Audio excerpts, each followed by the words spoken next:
From April 1991 to January 1993, a vicious serial killer went on a crime spree which included the murder of at least 4 women in Hillsboro and Portland, Oregon.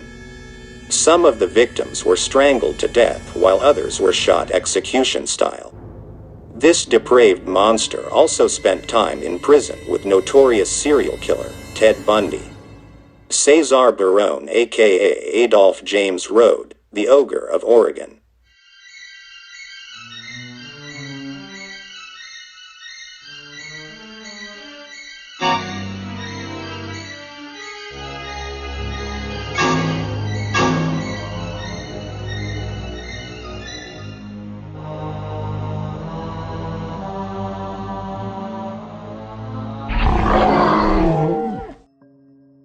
Cesar Barone was born in Fort Lauderdale, Florida on December 4, 1960.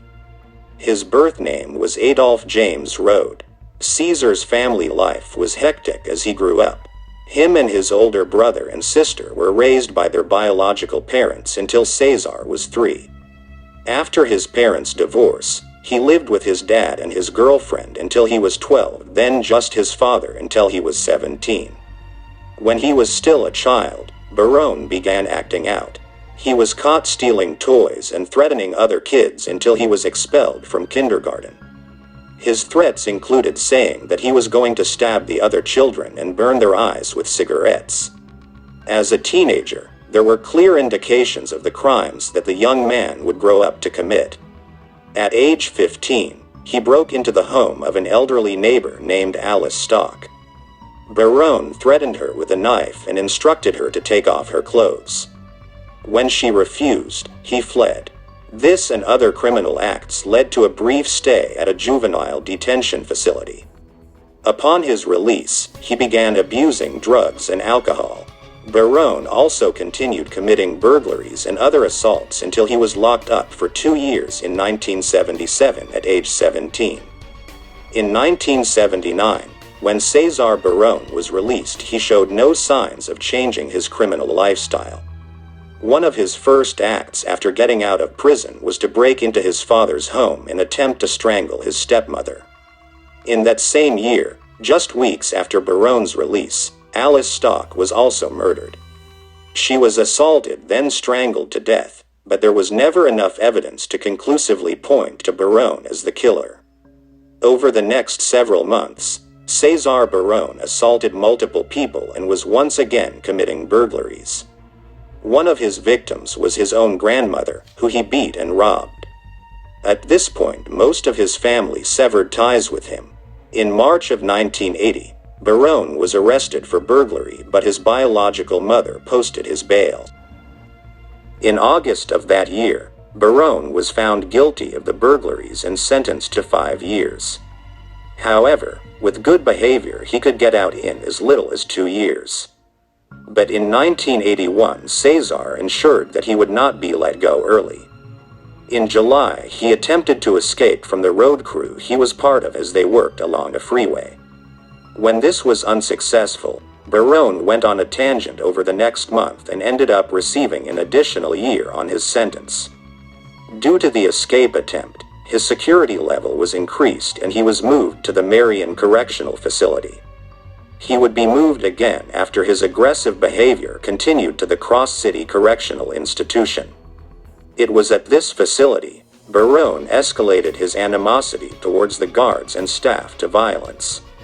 Gladys Dean was a 59-year-old woman who oversaw the prison kitchen where Barone was assigned to clean. On August 23, 1983, he attacked Dean. After struggling to remove the woman's clothing, he began to strangle her.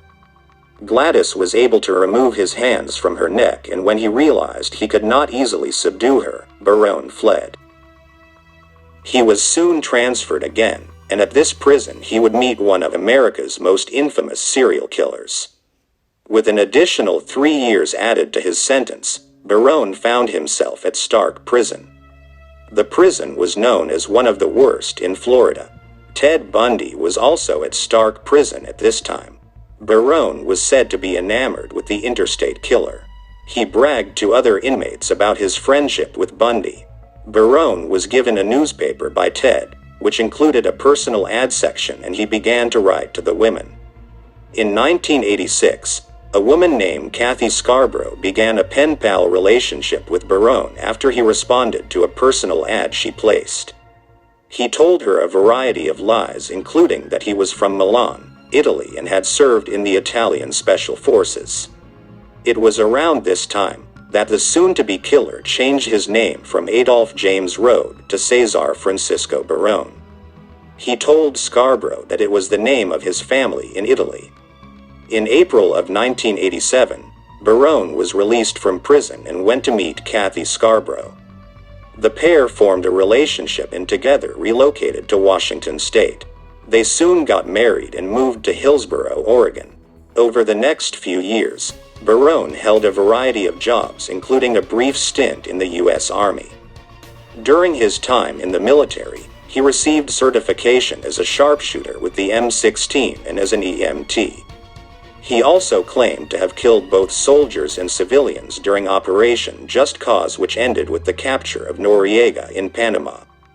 Barone's claims have not been corroborated, and his military career ended in late 1990 when police informed the Army of his criminal background. Soon after being discharged from the military, Cesar and Kathi had a son. And only 3 months later, the murders began. The first known victim was 61-year-old Margaret Schmidt. On the night of April 18, 1991, Barone broke into her home and assaulted her before smothering her with a pillow. She was discovered the next day by a caregiver. The second known victim of Cesar Barone was 41-year-old Martha Bryant. The midwife was driving home from a shift at the hospital in October of 1992, when Barone shot up her car with a 9mm handgun. He then pulled her from the vehicle and assaulted her before shooting her in the head. Almost immediately, police began getting calls reporting a body in the road. 23-year-old Chantee Woodman was the next to fall prey to the disgusting creature. 3 months after the murder of Bryant, on December 30, 1992, Barone was lurking in bars in search of prey. He met Chantee Woodman, and the two left together along with a third man, Leonard Darcell, who would be an accomplice in the murder. The two men beat and pistol-whipped Chantee Woodman as they assaulted her. Her body was found dumped on the side of the road in Vernonia, Oregon, with a gunshot wound under her chin. Bullet casings at the scene matched those found at the scene of Martha Bryant's murder. Barone's last victim was 51-year-old Betty Lou Williams. On January 6, 1993, the two were drinking together in her apartment. When she went to use the bathroom, Barone followed her and pulled out his gun. As he began to assault her, Williams had a heart attack and died. In February of 1993, a failed attack on Matilda Gardner would lead to the arrest of the killer. She was a former landlord of Barone, and so when she managed to fight him off, was able to identify him.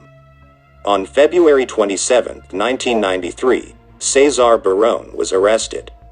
While in prison for the attack on Gardner, Barone bragged to other inmates of the murders. The other inmates were so disgusted that they informed the guards of what he had said. The trial for Cesar Barone began on November 6, 1995. He was found guilty, and for the crimes against Martha Bryant, Chantee Woodman, and Margaret Schmidt, he received 3 death sentences. For the murder of Betty Lou Williams, Barone received 89 years.